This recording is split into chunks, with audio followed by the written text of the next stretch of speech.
अस्सलाम वालेकुम, कैसे हैं आप सब। उम्मीद है ठीक होंगे, खैरियत से होंगे। अल्लाह ताला सबको ठीक रखे और अपने हिफ्ज़-ओ-मान में रखे।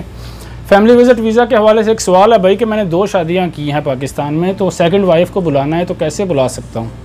यानी उन्होंने भाई ने अपनी पहली वाइफ को सऊदी अरेबिया में बुलाया हुआ है, अभी दूसरी वाइफ को बुलाना चाहते हैं तो बुला सकते हैं या फिर नहीं, तो उसका क्या तरीक़ाकार है। पहली वाइफ को आपने बुलाया, मैरिज सर्टिफिकेट आपके पास था, उसको आपने अटेस्टेड करवाया, उसके बाद आपने अपनी फ़ाइल को कंप्लीट किया है, मैरिज सर्टिफिकेट आपका अटेस्टेड हो गया है, पासपोर्ट है, आईडी कार्ड है, पासपोर्ट पे आपके वाइफ के साथ आपका नाम है जो आपने नाम चेंज करवाया था, तो आपने इत्माद सेंटर में डॉक्यूमेंट सबमिट किए हैं वीज़ा डॉक्यूमेंट के साथ, तो वीज़ा स्टैंप हो गया।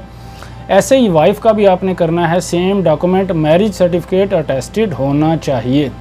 ऐसा नहीं है कि एक पहली वाइफ का आपने मैरिज सर्टिफिकेट अटेस्टेड करवाया हुआ था और दूसरा कोई बात नहीं है, ऐसा नहीं है। आपकी वाइफ का मैरिज सर्टिफिकेट अटेस्टेड हो, सेम डॉक्यूमेंट जैसे पहले थे वैसे ही डॉक्यूमेंट होने चाहिए, तो कोई इशू नहीं है, आपकी वाइफ आ सकती है। मेरे सामने एक केस आया था जिसमें सेकंड वाइफ को बुलाया गया था मल्टीपल फैमिली विज़िट वीज़ा पर।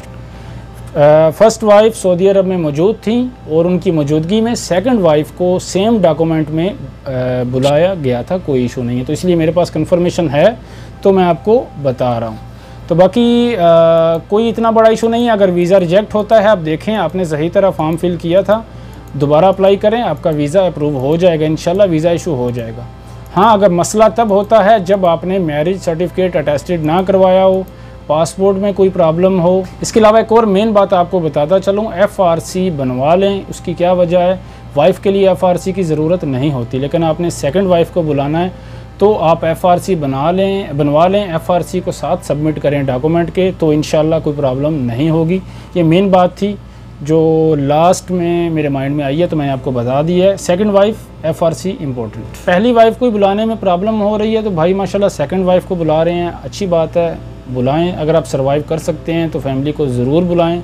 आपकी सैलरी अच्छी है तो कोशिश करें। वाइफ को ऐसा नहीं है कि आप 2 साल बाद या 4 साल बाद पाकिस्तान जा रहे हैं, अपने मुल्क जा रहे हैं छुट्टी, तो कमा रहे हैं, कोई मसला नहीं है, 4 साल बाद चले जाएंगे।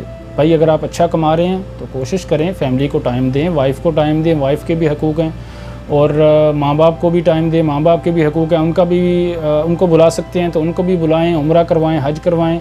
इसके अलावा वाइफ को कोशिश करें अपने पास, अगर मल्टीपल विज़िट वीज़ा पर बुला सकते हैं, आप सर्वाइव कर सकते हैं, रूम का, खाने का, तो पीछे ना हटें, ज़रूर बुलाएं, साथ रहें, साथ टाइम स्पेंड करें।